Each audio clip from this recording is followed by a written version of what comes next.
Marchons ensemble vers la Côte d'Ivoire nouvelle.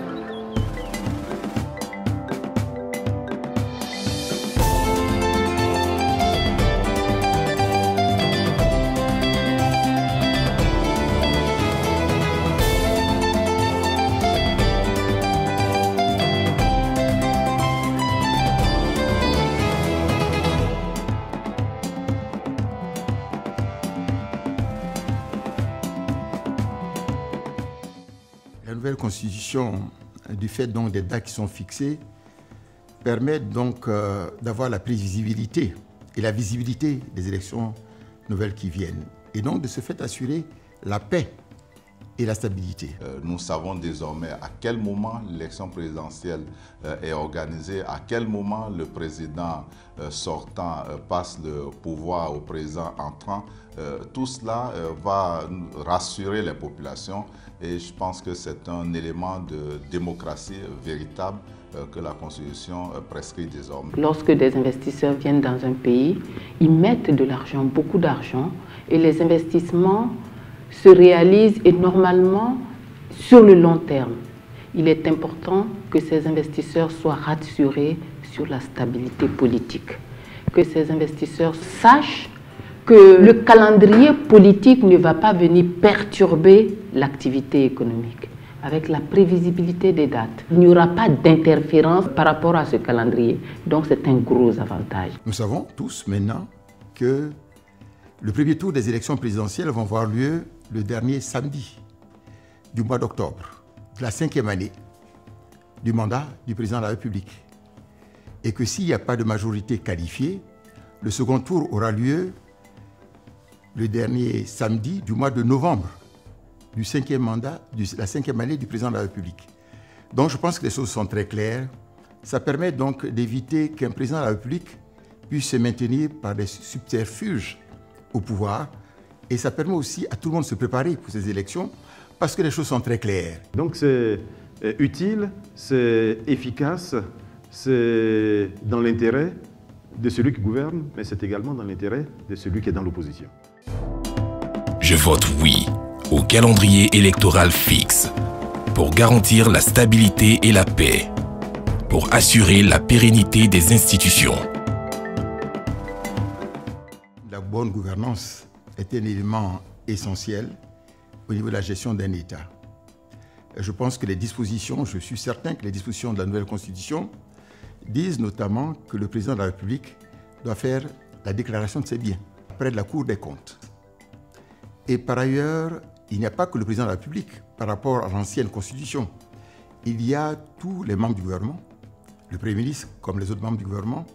Vous avez en outre les magistrats, vous avez en outre les parlementaires et vous avez en outre, en fait, tous les hauts fonctionnaires chargés de la gestion des deniers publics. Ces derniers peuvent être traduits devant une juridiction en cas éventuellement de mauvaise gouvernance ou en cas de problème dans la gestion des biens. Donc cela est un élément assez important parce que le pouvoir exécutif peut effectivement être jugé et doit rendre compte de l'ensemble des actions qui sont entreprises au cours du mandat. Il est important que notre pays continue sa marche en avant. Pour continuer sa marche en avant, il faut qu'il soit stable. Et dans les conditions de cette stabilité, il y a nécessairement la qualité de la gouvernance. La gouvernance d'un État est le socle de sa survie. Le fait de mettre cette qualité de la gouvernance dans la Constitution en fait désormais une obligation pour tous les acteurs publics, du sommet jusqu'à la base. Ça permet donc de protéger les fonds de l'État et de faire en sorte que la gestion amène la confiance au niveau donc des concitoyens et des concitoyennes vivant donc dans le pays. Il est bon aussi que nous rappelions qu'aujourd'hui nous avons au niveau de la Constitution une garantie encore plus grande que celle que nous concède déjà le Code du travail. D'abord sur les droits et libertés, les devoirs, notamment sur le travail qui ne doit pas être forcé, ce ne doit pas être de l'esclavage. Mais au-delà également le fait de la libre entreprise. Et pour nous, en tant que travailleurs, savoir c'est dans lequel des cadres on va opérer avec notre employeur. Mais sur l'emploi de manière réelle et une garantie. La garantie de ce que même quand on se retrouve en formation, on a la possibilité du stage-emploi, parce que nos textes l'ont prévu. On va bien au-delà, dans le fait des CDD, qui, à l'échéance, s'ils ne sont pas engagés, partaient sans avoir ne serait-ce qu'un semblant de satisfaction. Mais aujourd'hui, il est marqué qu'ils ont quand même une prime de précarité. Je vote oui à la bonne gouvernance, pour un État plus moderne, pour la protection des deniers publics. La nouvelle constitution prévoit un pouvoir judiciaire. Et dans le cadre de ce pouvoir judiciaire, nous aurons une Cour suprême à l'intérieur de laquelle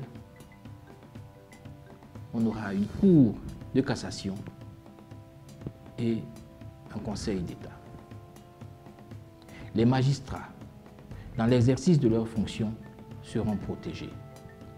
Cela pour garantir leur indépendance et permettre aux magistrats d'agir dans le sens de l'intérêt général souhaité par la population. Dans le projet de loi de constitution, le président de la République ne préside plus le Conseil supérieur de la magistrature. C'est ça l'innovation majeure. Alors que dans l'ancienne constitution, il présidait le Conseil supérieur de la magistrature. Il ne préside pas, mais il nomme le président du Conseil supérieur de la magistrature parmi les hauts magistrats en fonction ou à la retraite. Ce contrat social, il rééquilibre les pouvoirs.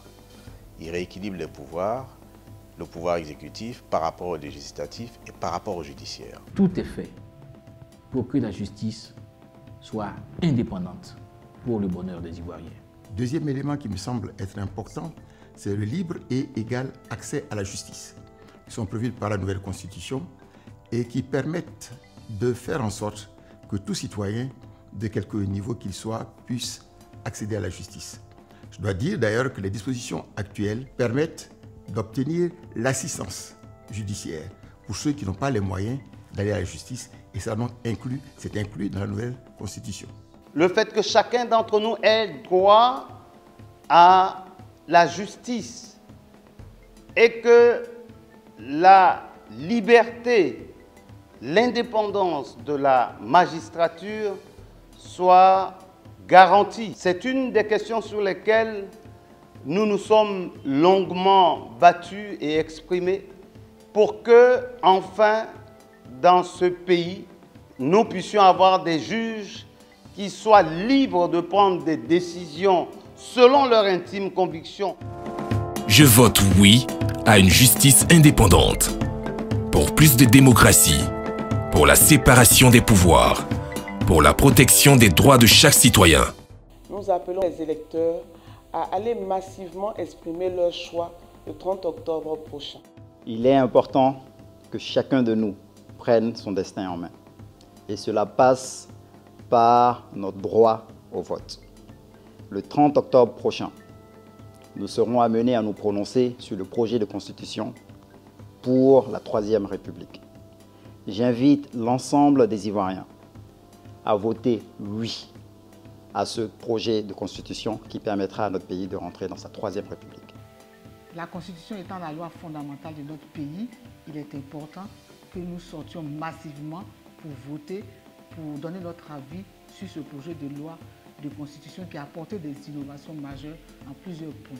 Je voudrais par conséquent inviter les Ivoiriens à sortir massivement pour voter oui. Je vous invite à aller voter le dimanche prochain. Il faut aller nombreux aux urnes et voter massivement oui pour la nouvelle Constitution.